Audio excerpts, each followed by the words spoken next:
देश के जिन 6 राज्यों की 7 विधानसभा सीटों पर उपचुनाव हो रहा है, उसमें से एक सीट है महाराष्ट्र के मुंबई की अंधेरी ईस्ट विधानसभा सीट।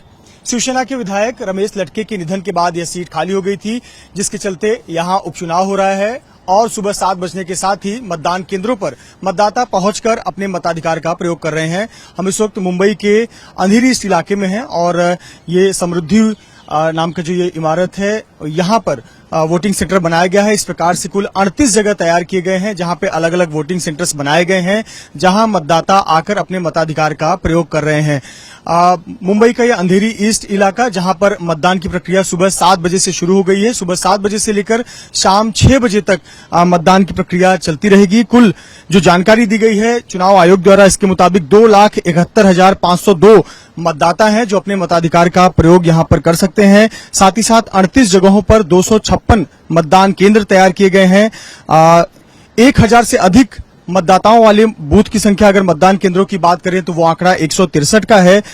इस प्रकार से तैयारियां की गई है, सुरक्षा के प्रबंध किए गए हैं। मुंबई पुलिस के साथ साथ अतिरिक्त बल तैनात किया गया है। किसी भी प्रकार से कानून और व्यवस्था की स्थिति खराब ना हो, इसका पूरा ख्याल रखा गया है। देखिए, मतदान केंद्र से ठीक बाहर पूरी सड़क पर 100 मीटर की दूरी तक सामान्य आवाजाही पर रोक है। सिर्फ जो मतदाता है वो अपने पहचान पत्र दिखाकर मताधिकार का प्रयोग कर सकते हैं।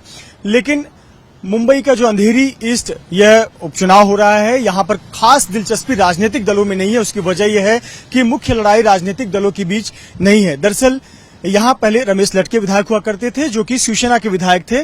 और महत्वपूर्ण बात यह है कि जब से महाराष्ट्र में बगावत हुई है, सत्ता परिवर्तन हुआ है, उसके बाद ये पहला चुनाव है, उपचुनाव विधानसभा सीट को लेकर हो रहा है। और यहां ऋतुजा रमेश लटके शिवसेना उद्धव बालासाहेब गुट के उम्मीदवार हैं, लेकिन उनके सामने कोई अन्य बड़ी पार्टी से कोई प्रतिद्वंदी उम्मीदवार नहीं है। ऋतुजा रमेश लटके को शिवसेना उद्धव बालासाहेब गुट की तरफ से उम्मीदवार बनाया गया है, जिन्हें कांग्रेस और एनसीपी ने अपना समर्थन दिया है। यहां पर भाजपा ने अपना उम्मीदवार उतारा था मुर्जी पटेल को, लेकिन उनका नामांकन वापस ले लिया गया, यह कहते हुए कि ऋतुजा रमेश लटके जो हैं उनके पति यहां के विधायक थे, उनका निधन हुआ है। ऐसे पर उनका सम्मान करते हुए यहां वो उम्मीदवार नहीं दे रहे हैं।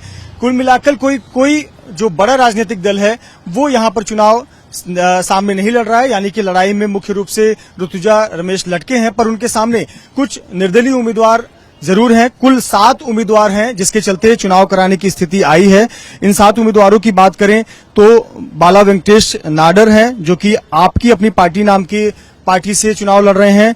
तीसरे नंबर पर मनोज नायक हैं, जो कि राइट टू रिकॉल पार्टी से चुनाव लड़ रहे हैं। चौथे नंबर पर नीना खेड़कर हैं, जो कि निर्दलीय उम्मीदवार हैं। 5वें नंबर पर फरहाना सिराज सैयद हैं, जो कि निर्दलीय उम्मीदवार हैं। मिलिंद कांबले हैं, जो कि निर्दलीय उम्मीदवार हैं, और राजेश त्रिपाठी निर्दलीय उम्मीदवार हैं। इस प्रकार से 7 उम्मीदवार कुल मैदान में है। इसके अलावा मतदाताओं के सामने नोटा का भी विकल्प है, जो कि अपने मताधिकार का प्रयोग कर रहे हैं। देखिए, बहुत सारे जो मतदाता हैं वो मतदान कर निकल रहे हैं। वोट दिया आपने? जरा दिखाइए। बहुत इस समय तो सिर्फ आप ही लोगों के उंगलियों पर चाहिए। कैसा लग रहा है मतदान देकर? बहुत अच्छा। कुछ खास लड़ाई है? अभी मुझे लेट हो रहा ऑफिस जाने।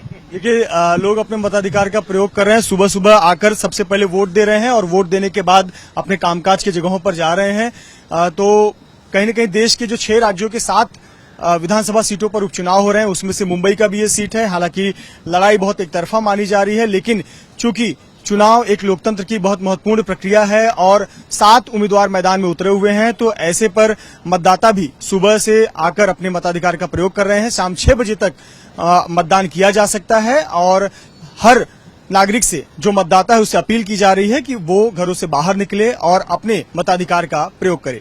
कैमरामैन धर्मेंद्र पांडे के साथ मृत्युंजय सिंह, एबीपी न्यूज, मुंबई।